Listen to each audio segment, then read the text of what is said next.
Fucking off the cuff. Right, so the first of the Viking Fitness podcasts. I need to think of a name for it.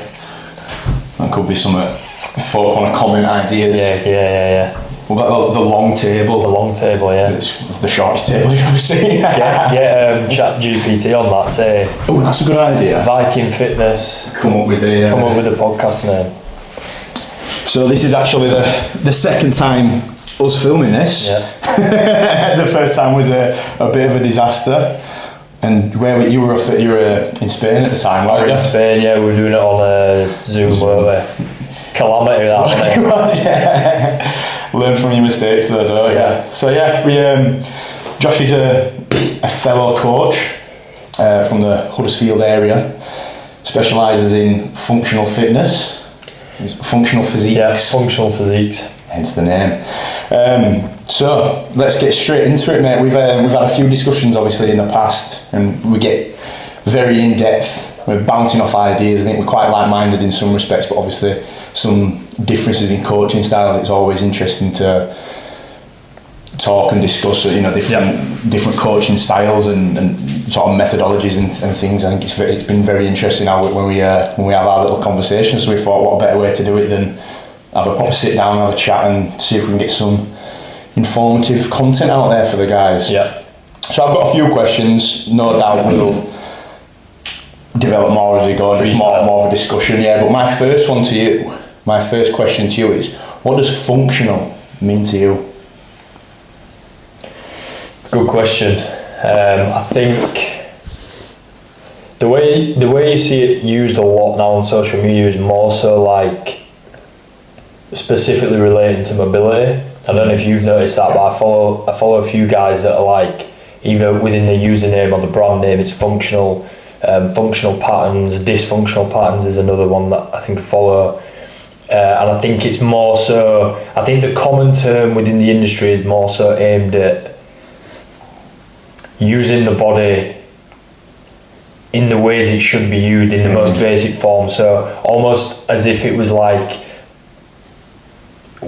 almost as if highlighting that the way that we currently live, with sitting at a desk all day and like this typing is not functional. Yeah. For me and for my brand, Functional Physiques is more so relating to guys who want to, or girls, but mainly we aim at lads, who want to develop their physique, but they don't just want to be out of breath going up the stairs, or someone asks them to play five-a-side and they're thinking, fuck that, I can't do that. I only lift weights. It's more so, functional to me is just being able to, just go do a 5K. Yeah. You don't need to set any records, you don't need to be an equipped runner, you don't need the best shoes, but being able to just do small feats of, someone says come on a hike, you're not at the back. Yeah. Even though you've got this rig and you've got this physique. Yeah, not necessarily a top performer, not just able to throw yourself into anything. It can be as well. You can be that as well. Obviously, that's what I try and do with my journey, is sort of lead from the front. Yeah, and push it as far as you can. Push it to the extremes. But the whole point of me doing that is for my own journey and my own direction. But it's also because if I'm running a business, I've got to say, look, I'm doing the fucking extremes. Yeah. If you wanna run a 5K and you can't do it, you can do it. Yeah. Because I'm trying to, just as other people are on social media, but you gotta lead from the front. Oh, absolutely. That's what functional means to me. I like that. Yeah. Like you say, I think just having that ability to pick up whatever, not necessarily a sporting endeavour, just any sort of activity, is like saying not be knackered on just a bit of a walk on a reservoir or something like that, and transferring it into everyday life I think it's a great way of pushing your coaching as well. A lot of the guys I see, obviously from my sort of bodybuilding background, is just doing that one extreme. Yeah. And obviously, unless you are the genetic elite and thinking about going pro and stuff, how beneficial is that going to be in your everyday life if you're just so hyper focused on one thing that, not to using myself as an example, to be mediocre at it. All right, I won a medal from a competition, but I was never going to go pro. Yeah. I didn't have an outstanding physique. I wasn't, most gyms I walk into, I look all right. I don't look out of place, but I'm not that head-turning sort of physique. And for me to be so, again, hyper-focused and everything going into that is what's the need? I've been quite lucky through my sort of athletic endeavours that whatever I turn my hand to, I'm all right at. Yeah. But I'm happy to be just all right at a handful of things. I'm never, certainly not going to be a record-breaking runner, or now that I'm getting into Thai boxing, I don't think I'm going to be a British champion or anything like that. But if I can turn my hand to it and do it well, then why not? And have that mixed bag of modalities. Variety, innit? Yeah. I think a great way of structuring your training as well, having that variety. Like we just had a training session together, me and Josh, and having that ability just to do what you enjoy. You know, we'd had a bit of a free ball session there where we know how to train, we know what's effective, we know what we're going to benefit from. So just having that bit of fun aspect is massive. Yeah, 100% about enjoyment.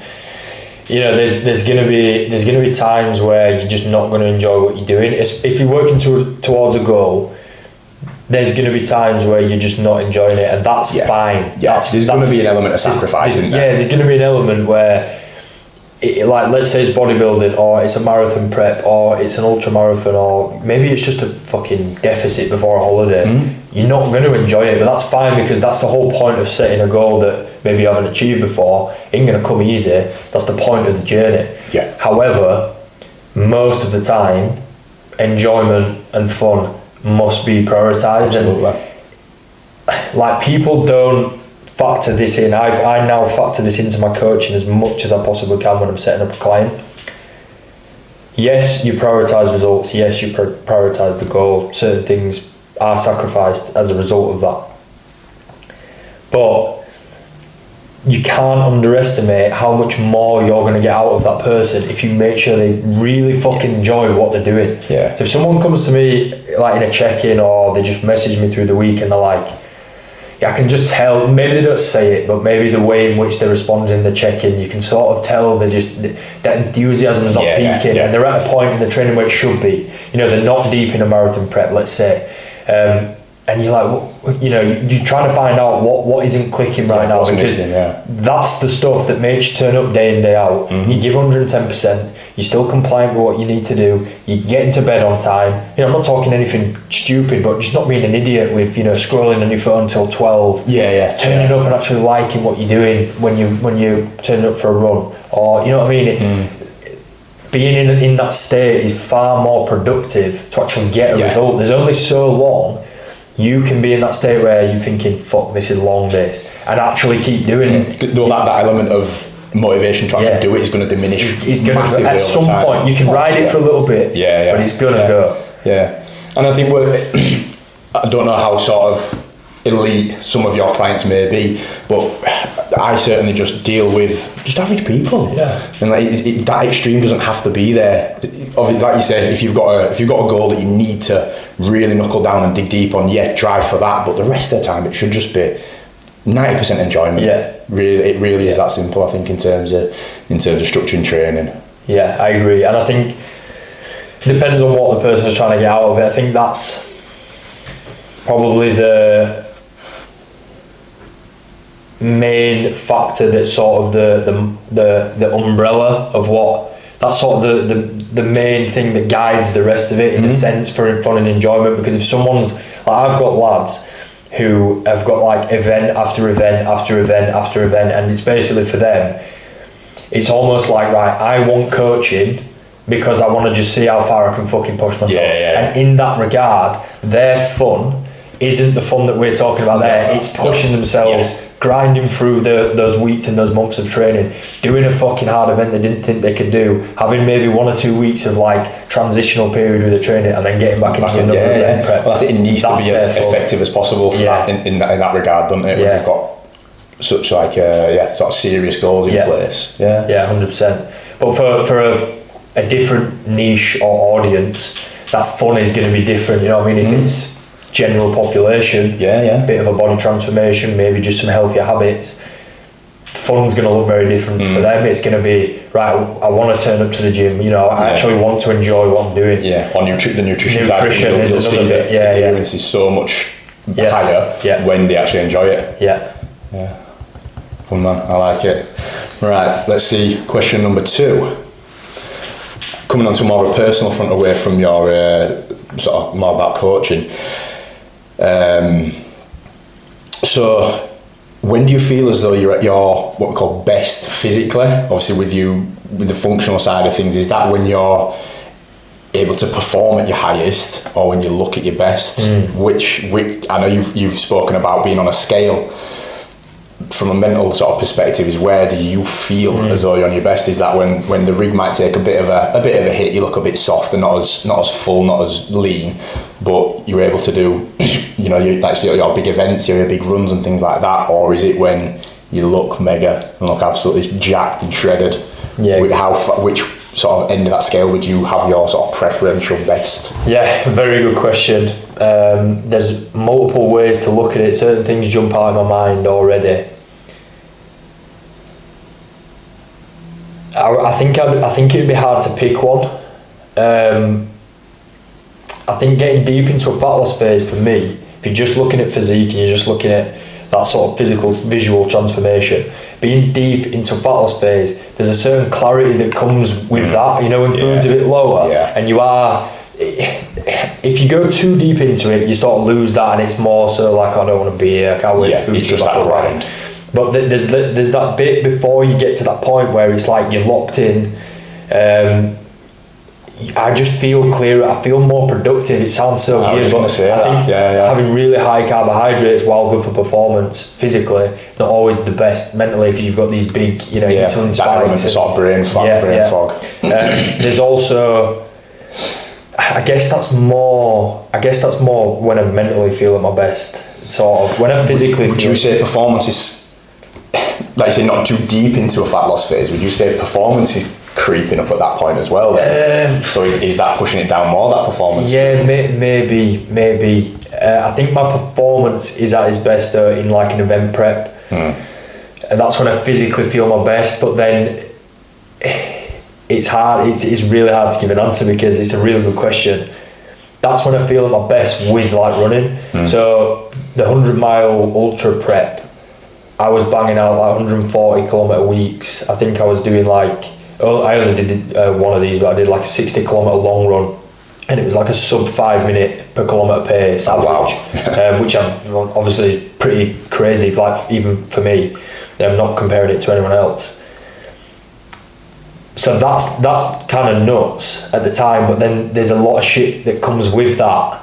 And I think this is important to sort of mention. I know you didn't necessarily ask about this, but at that moment in time, you're sacrificing so much of a shit to be in that position. Oh, of course. Like doing 140 kilometre weeks is a lot. And it's like, at the time I had a girlfriend, and it was like, it puts a strain on that. It puts a strain on how often you see your mates. It puts a strain on what you actually want to do in your free time. Any free time you do have, you don't really want to do it. Well, it'd be feet up, won't it? Because of the amount of stress on your body. Yeah. So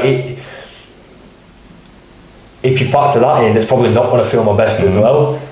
I think you can sort of bring it back to the first question or what we're going on about, which is that fun and enjoyment. And it's like, it's maybe, I think it would probably be somewhere like in an event prep before it's really started to take over my life. Yeah. Do you know what I mean? Yeah. I've got a goal, I've got purpose, I've got structure, I'm locked in, I'm motivated, but it isn't fucking with my relationships. Yeah. It isn't fucking with my free time or my social time.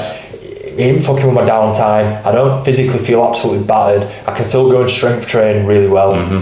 But then the deeper you get into it, the more they're just knocking down one by one. You know what I mean? So bit of a domino effect in it once you get too deep into it.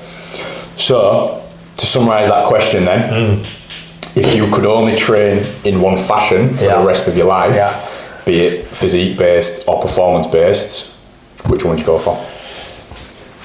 I think I would have to be in the gym. Well, I think I'd have to be in the gym. It was my first love. Yeah, I just fucking love shifting fucking weight. Yeah. What first got you into your training? Yeah. You always fall back to though. Yeah, and I love, this is the thing though, I love running.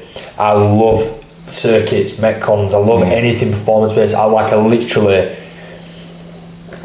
it's just so fun. It's so, it brings you something that lifting weights could never. weights bring you something that running could never. Yeah. You know what I mean? So it is drastically different. Sort of training methodologies, isn't it? Yeah, but I think it'd have to be for me. It'd have to be. Like it always comes back to the pump, doesn't it? It just does. It's just the go. You just can't beat it. You cannot beat it. Off subject, I'm just noticing dogs are out the back. Freya's absolutely twatting. She just pulled it over on her head. She's an idiot. I think that plant was dead anyway. Yeah, well, it is now. It's done. I warned Josh about the crazy dogs, but I think they're just acting up now. Now they're both going at that plant. Clean up job after the podcast. Yeah. Keep me busy.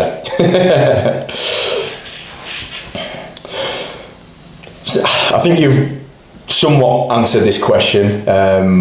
So it's essentially going to be you've accomplished a fucking massive feat in that 100-mile ultra marathon. So my question was going to be, one aspect of the question was going to be how did you feel during and after that? But I think you've kind of covered that. Obviously, when it gets past that point of enjoyment, you have to really dig. You can obviously go a bit more into that if you want as well.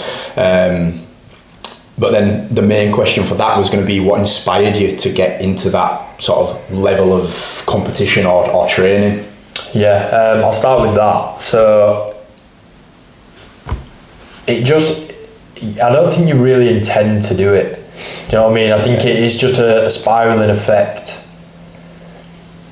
of like, one time I did a 10k and I couldn't do a 10k, and then it's like I kind of like that whole challenge. Yeah, and there's obviously that side to it. There's the actual physical side, but there's also, I'd say this is the bigger driver. It's more so the mental side. Like I had in uni, I had like a bit of a rough year, and went a bit off the rails, like sort of mentally.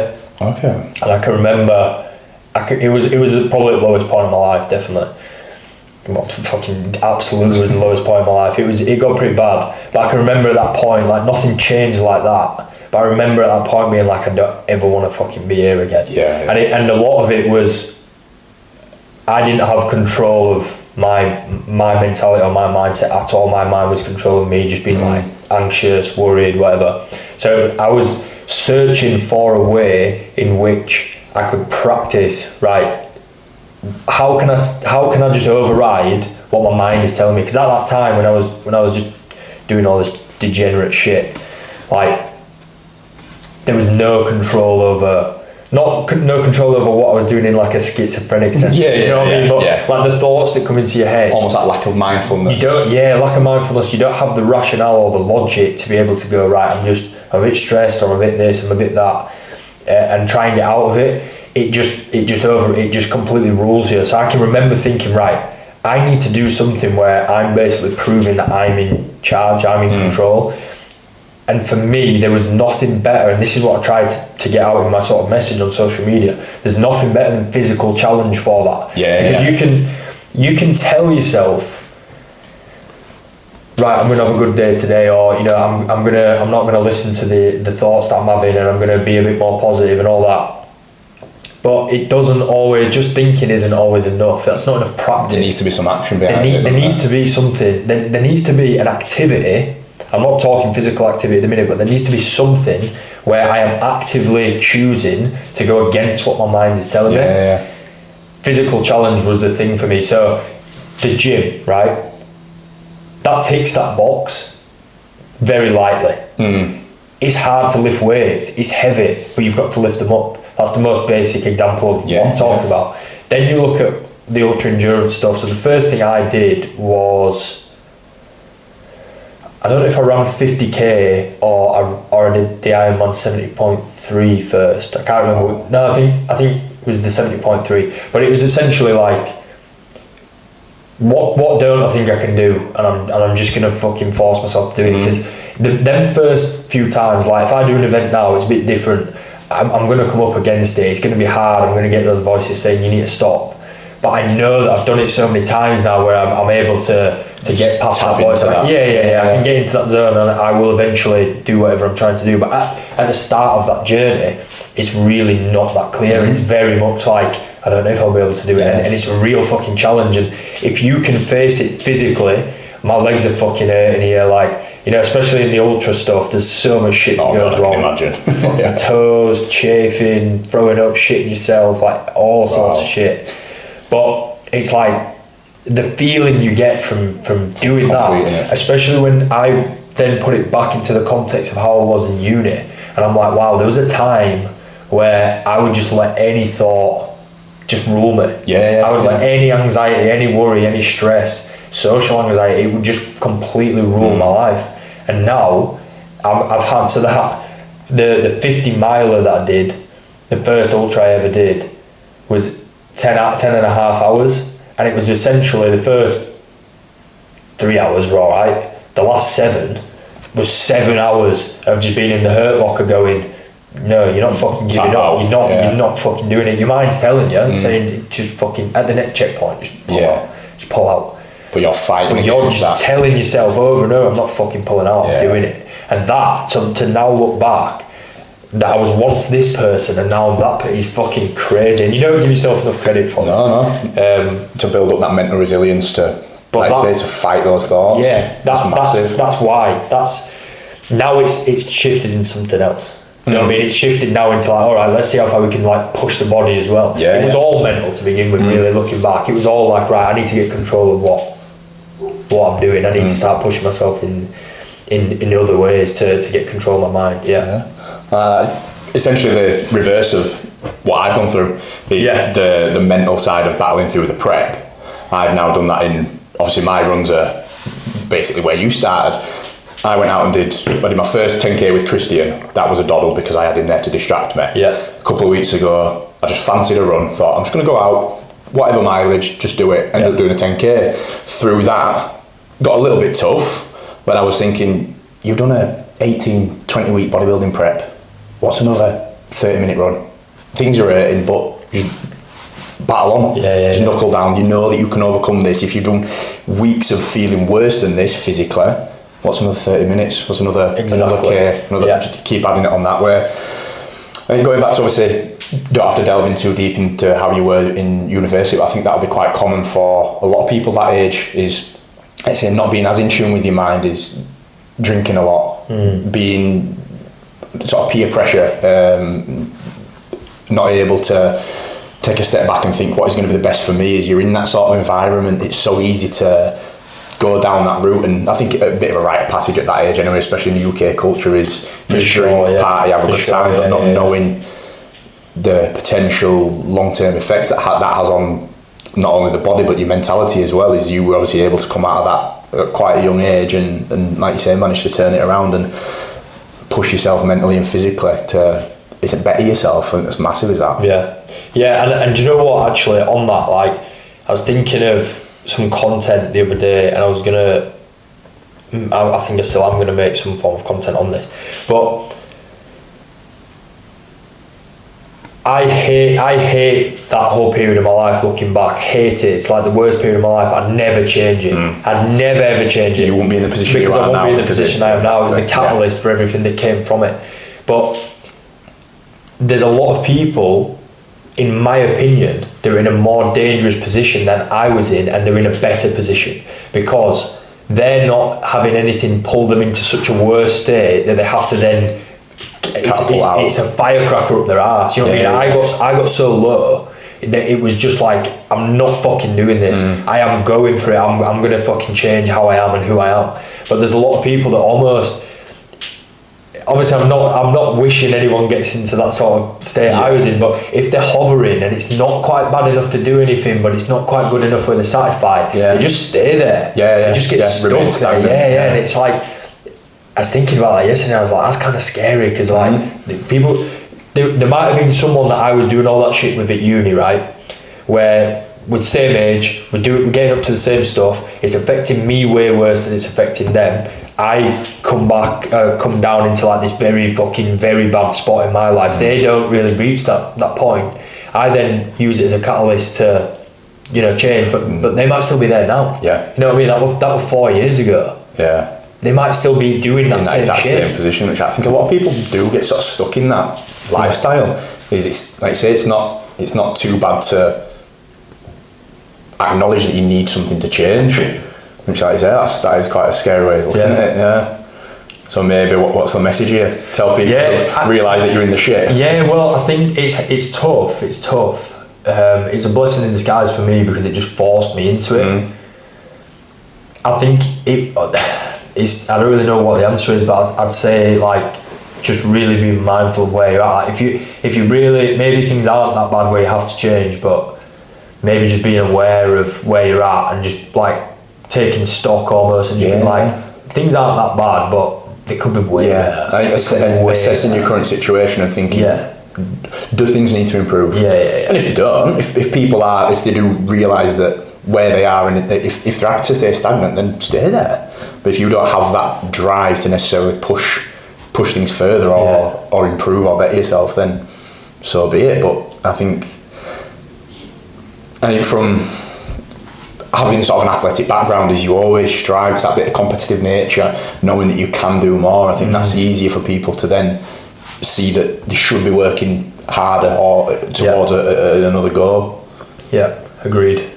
I like that, man. I like it. It's a good question. Well, I'm full of them. I've been thinking about these for a while.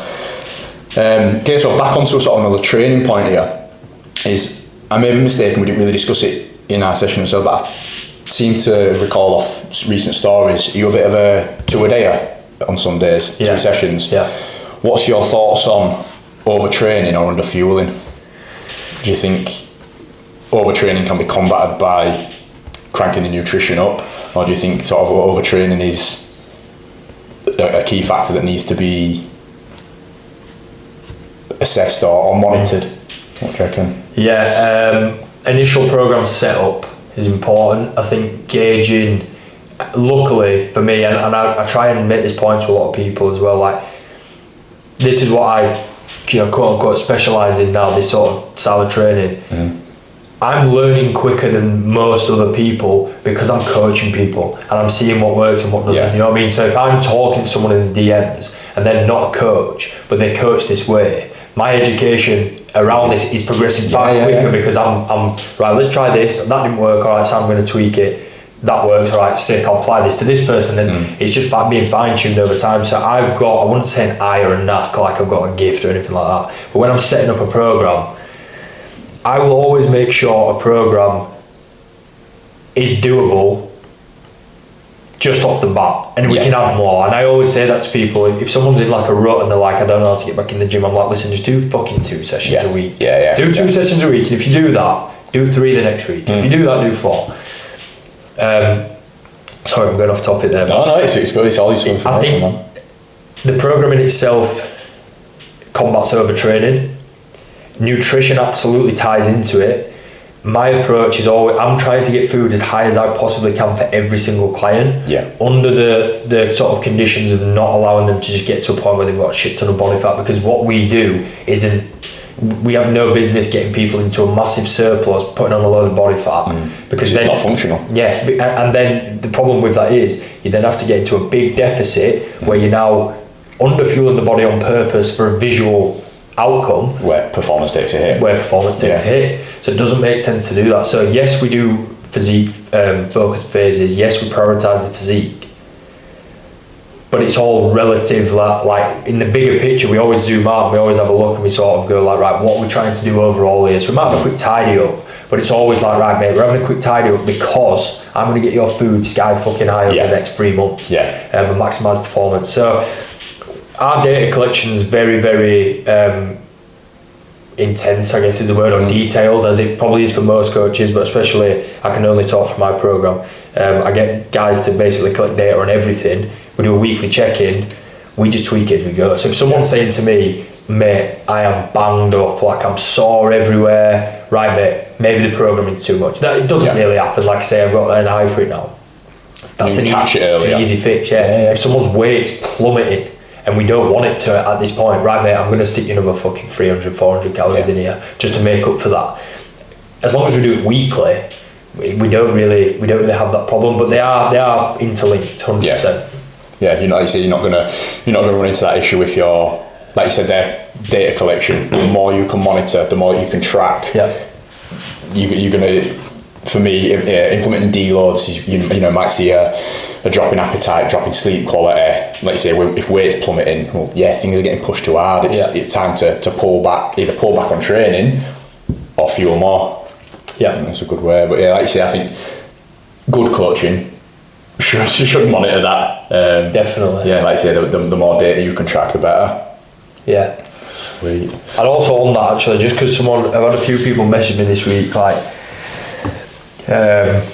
just people, interested in training, not coaching, that have a coach, and they're sort of, maybe they're just looking for a bit of advice. And I always ask them, what are you tracking?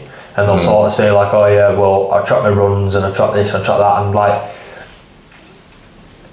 even if you just do the most basic form of tracking and reflection, so do you track your scale weight, that will dictate, do I need more calories, do I need less, am I about right for what I'm trying to do? Obviously within that you can optimise your macros, but you don't need to get into that for the sort of base level of tracking. Then I'd just be subjective. How do you feel? Do you feel fucked? Yeah, that's a good Are you waking up on Sunday ready for the next week thinking, fuck me, I've got to do all this again. I've got to do all this again because my body's in bits, because something's wrong in your program, or it's wrong in your nutrition. What's your motivation like? Do you feel motivated? Because that'll tell you a lot as well. And it's just like, it doesn't, what's your energy like? You know what I mean? Are you feeling flat all the time? Is your weight plummeting? You need more food, mate. Or you need to bring the training down, or a bit of both. So if you can just, on the very basic level, manipulate those two aspects. At least track them. Like, you don't need to have like such an in-depth process like a coach will. We track things that people may deem unnecessary, but that's because we're trying to maximise the result, optimise the result. But if you're on your own, like leading your own ship, so to speak, just get the basics, scale weight, how you feel, how your body feels, how you feel mentally, and then that's going to tell you, right, I probably need to change something. Yeah, that's going to dictate a lot. Yeah, I like that, mate. Massive. So the last two questions I have, just something I want to wrap up with. Yeah. So I think it's a little bit of fun anyway, so we won't go into that just yet. Is there anything else that we sort of haven't spoke about, or that you personally want to speak about? So we had a bit of a discussion during training. I'm trying to think now, mate. We spoke about a lot, didn't we? Yeah. And I can't remember what we spoke about on the first call as well. First call, no. That went on for some time. It was a really good call. It's a shame that we fucked it. I think at the time of that, I was just, a good few months ago, wasn't it? So I was just stepping away from that bodybuilding style of focus and training. And obviously the main reason we've obviously known each other for some time now and spoke here and there, but when we started speaking a bit more in depth, it was more because I was getting into my running. Obviously we did discuss sort of my reasonings for that. But now obviously, like I say, I've a bit of running here and there, but I'm more into finding my love for this Thai boxing that I've been doing for a little bit of time now. Mega. Yeah. But yeah, like I say, if you've got what else you want to go for. No, mate, it's classic, isn't it? Like, it's when you're in a job interview and they say, right, what's your name, and tell us something interesting about it, and all of a sudden you have no interest. I have no hobbies. I've got nothing fucking interesting about it. What can I bench though? Right, well, to be fair, mate, it's been a good chat, a really good session as well. No doubt you're hungry. I'll need to obviously tidy that mess up out there after. So, like I said, a couple of fun questions for you here. Yeah. Would you rather, if you either have to spend a year in prison, or you're only in there until you can solve a Rubik's Cube?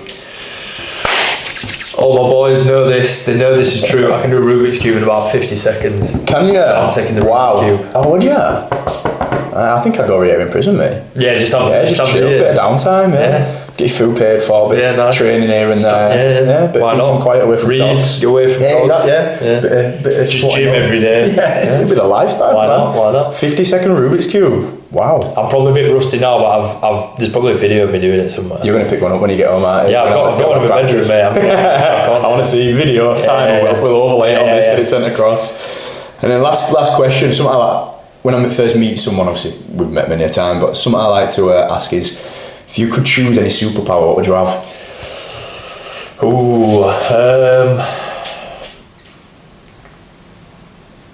I should have asked you this before we started training. You should have some time to think about it. I think it's a big one. Yeah, it's a big one. I I don't know if this is my answer. I've always wanted to fly, man. I think that'd be sick. Oh, would you? Yeah. Get that bird's eye view on it. Yeah, I just think flying would be sick. That's a shout. Like, just even like, if I were trying to get to my car now and just fucking fly there. Just levitate. That'd be sick. Beat a lot of traffic as well, wouldn't you? Beat loads. You could fly as the fucking crow flies. Yeah, you'd be direct route. You'd be efficient as fuck. But I don't know. Super strength, man. I think that'd be do you know what I mean? Yeah. I don't know. Invisibility would be a good one. There's just too many, mate. What about you? I got teleportation. Oh shit, yeah, alright. I hate commuting. It's the bane of my life. Hate driving. I've driven for years. You've tried with all jobs and things like that. I hate driving, so it'd be teleportation. Holiday. Zero money on flights. That'd be ideal. Accommodation. Yeah. I'm going to go to the beach today. Book a week off. Still sleep at home in my nice bed. Yeah. Just teleport to wherever I want. Yeah. That's teleporting. That might take my number one spot actually. Going back onto your flying then, how many calories do you reckon calories would be flying would be a calorie consuming activity? It must be, but how does it work? Do you know what I mean? Are we I don't know, man. You've got to get that propulsion from somewhere. That strength's got to come from somewhere, hasn't it? That energy. Yeah. And the motor unit's recruited for flying, I think it'd be high. Maybe you just fart better. I probably already can. I'm going to say maybe we should try it off the deck now. Right, dude. I think that's it. That's all from me. Yeah, good chat, man. I enjoyed this. Appreciate it. We will definitely do it again sometime. Nice one. Thank you. Right, wrapping up. See you later.